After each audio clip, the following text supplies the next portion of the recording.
tears will never dry. My love for you never dies.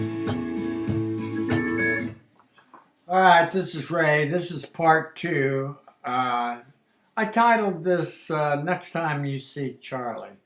Um, Charlie got his teeth fixed for nothing, $1,000, over $1,000. He accepted the fact that not all white people want something from you. And some of the suspicion started to leave. And other cultural differences was his favorite show, and he was obsessed with it, was America's Most Wanted. He used to have a tablet, and he would write everything.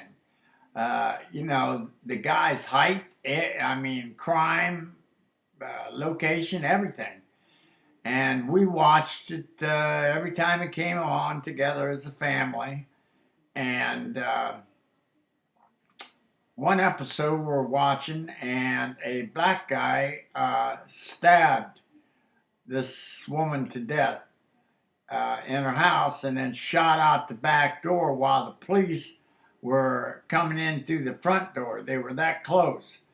And he ran out the back, leaped over the fence, and shot down the alley, and the cops were right behind him. And they got out there and they looked, and they couldn't see where he went. And there was this old black gentleman working on his car, and they looked at him, and he pointed which way the guy went.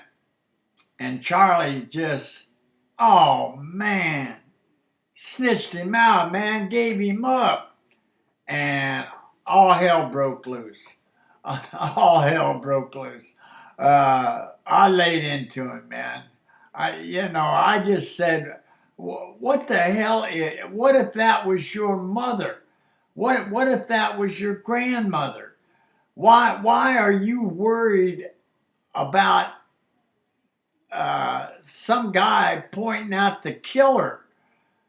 You should be concerned about the victim.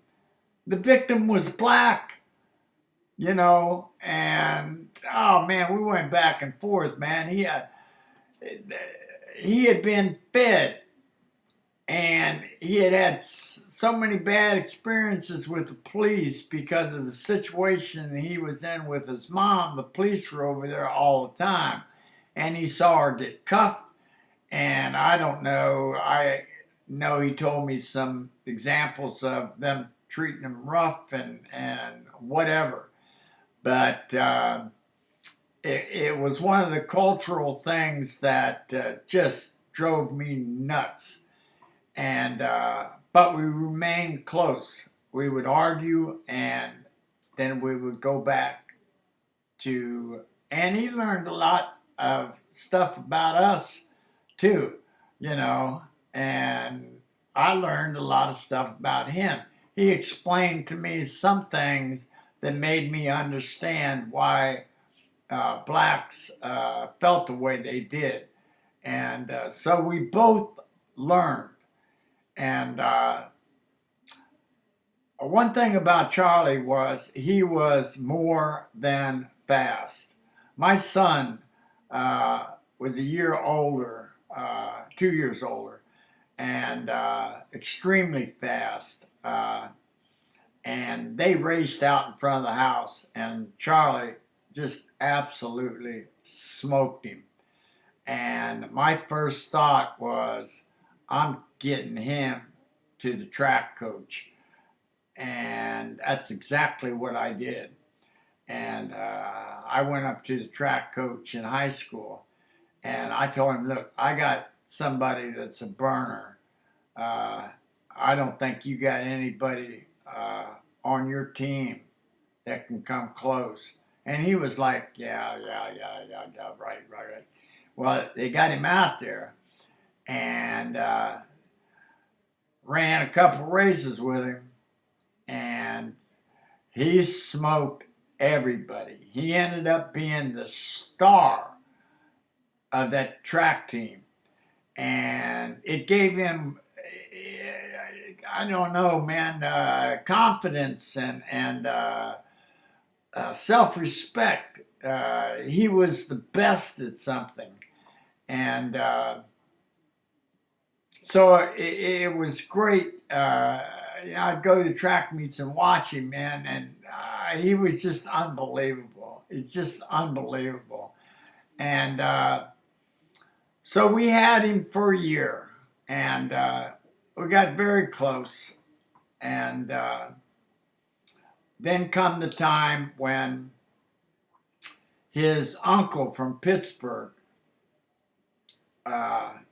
came and was going to take him. And I didn't want it, really. I didn't know anything about this guy, but family comes first. And I took him over and met his uncle and everything. And then we had to say goodbye. And it was emotional. It was emotional. Yeah, I cried. I did. I'm an emotional guy anyhow. But so did Charlie. And we hugged each other and said goodbye. And he told me thanks. And I told him thanks. And but in my heart, I was, oh, I don't know, angry at all the myths that he had been told, that had he not had an experience with us, he would still believe some of these things. And I mean, there were a lot of things that he believed about white people that were wrong. And so I would just ask people, I don't even know where he's at now. He's not in Pittsburgh.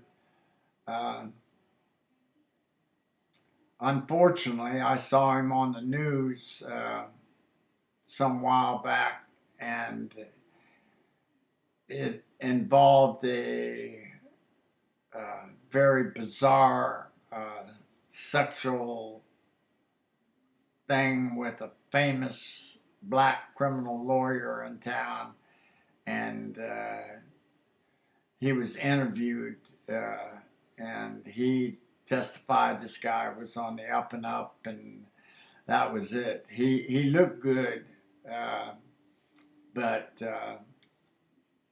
I don't know where he was staying or anything. But I would just ask, the next time you see Charlie, tell him the damn truth. Tell him that there's white people out there that actually care about him, want nothing in return, just care about him. And he can care back without being worried about getting hurt. There's other people out there like my wife and me. And not all things you hear from relatives and adults around you are true. You have to experience life out there to figure out what's true. And so that's all I say. The next time you see Charlie, just be honest with him, please. He's a good boy.